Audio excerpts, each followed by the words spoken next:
Valley's leading news program with Jim Gardner.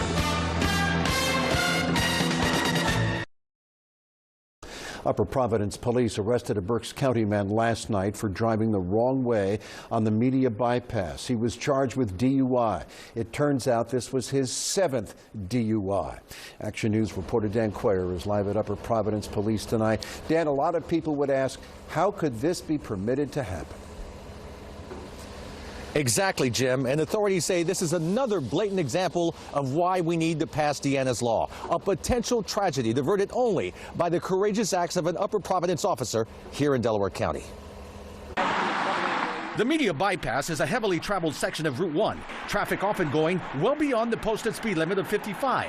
So imagine the disaster that could have been last night around 9:30 when the driver of this Ford F-250, practically a tank, was traveling southbound on the northbound lanes. Upper Providence Police Officer Scott Eli happened to be entering the northbound ramp when he saw the truck coming. He instinctively activated his emergency license siren, placed his vehicle in a diagonal blocking position, and the vehicle coming towards him stopped abruptly. The guy behind the wheel, identified as 41-year-old Johnny Paul Martinka III of Bechtelsville, then attempted to get away, sideswiping the officer's car. But it just so happened another patrol car happened on the scene, blocking him from going any further. A catastrophe averted and nobody hurt.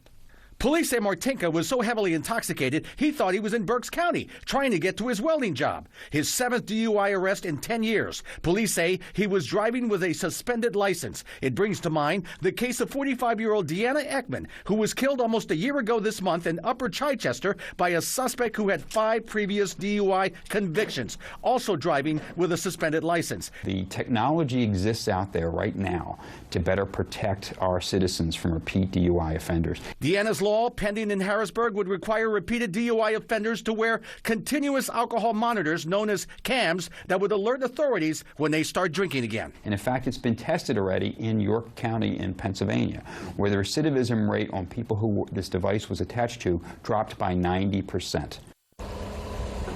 Martinka is being held on $100,000 cash bail. Deanna's Law has already been passed by the state Senate. It's now in the House waiting for approval.